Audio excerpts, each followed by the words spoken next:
Today's biggest story is not really about a single model update. It is about a workflow becoming easier to keep inside one place. Google says eligible users can now do more inside Google Vids, including generating and editing clips with Gemini Omni and creating personal avatars from a selfie and a voice recording. Google also says generated clips include synth ID watermarks. In plain terms, that means the tool is trying to cover more of the path from rough idea to finished video, while also building in a marker that the content was AI generated. That matters because a lot of creator work is not blocked by one giant creative problem. It gets slowed down by handoffs. You start with an idea in one place, gather assets in another, draft something somewhere else, then export, review, fix, and publish. Every time context moves, some of it gets lost, a detail gets dropped, a version gets renamed badly. Somebody forgets why a cut was made. The practical promise here is not magic creativity, it is fewer steps where the work can fall apart. Let's separate the confirmed facts from the rest. Google's own announcement says, Gemini Omni and personal avatars are available in Google Vids for eligible Google AI Pro, Ultra, and Workspace business customers. Google also says synth ID watermarks are applied to generated clips. What I cannot confirm from the supplied sources is how widely this is available outside those plans, how good the output is across different kinds of videos, or how much manual cleanup most people will need. Those are the questions that matter in real use, and they are still open from the material we have. Still, even with those limits, the direction is clear. Video creation is being folded into a draft and edit workflow instead of living as a separate, high-friction project. That is a meaningful shift for creators, trainers, small businesses, and internal teams who need short explainers, updates, promos, how-to clips, or lightweight presentations that need to look polished without taking days.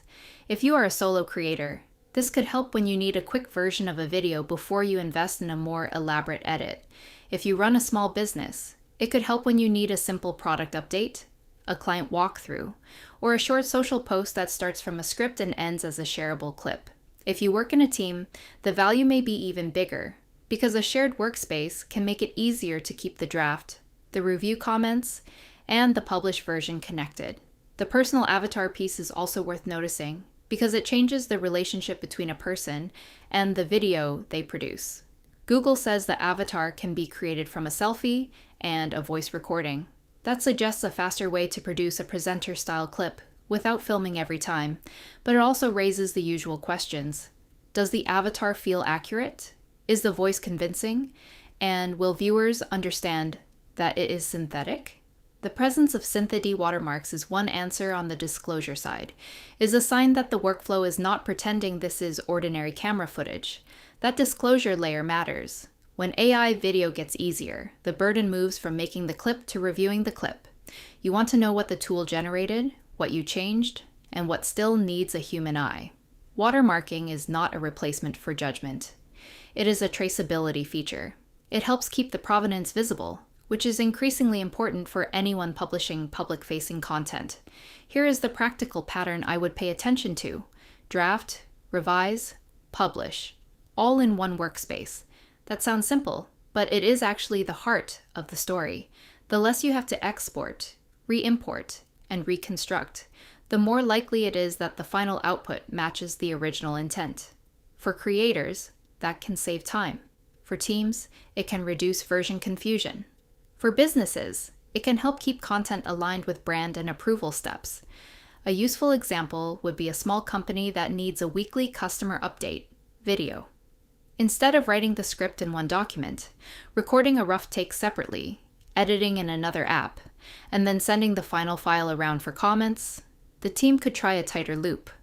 Write the script, generate an initial clip, adjust the wording or pacing, then review before sharing. The point is not to let the tool decide the message. The point is to make the message easier to assemble without losing the review step. That leads to one experiment I would recommend this week. Pick one short video workflow that you already do every week. Keep it small. For example, a 1-minute product update, a training snippet, or a social clip. Create the first draft inside the video tool, make one revision pass, and then stop before publishing. Ask 3 questions. Does the tool save time at the draft stage? Does it preserve your intent through the edit? And does the review step catch anything the tool missed? If you want to measure it more carefully, compare the old workflow and the new one side by side. Track how long the draft takes, how many times you have to move files around, and how many corrections happen before you are comfortable publishing. That will tell you more than the marketing language ever will. There are also risks to keep in mind. First, access is limited to eligible plans, so this is not yet a universal tool for every creator. Second, generated video can still be wrong, awkward, or off-brand, even when the workflow feels smooth. Third, avatars and voice-based generation may raise audience trust questions, especially if you do not explain how the content was made. Fourth, anytime a tool bundles more steps together, it can be tempting to skip review because the process feels efficient. That is exactly when mistakes can slip through. So the human checks matter. Review the script for accuracy. Check names, numbers, product details, and claims. Watch the pacing and visual tone. Confirm that any avatar or synthetic clip is appropriate for the audience. Make sure disclosure is handled the way your team or client expects. And if a clip is going to a public channel, check that the final version still sounds like your organization, not just like the default output of a tool. The bigger trend here is that creator tools are no longer only competing on generation quality. They are competing on how much of the workflow they can hold together.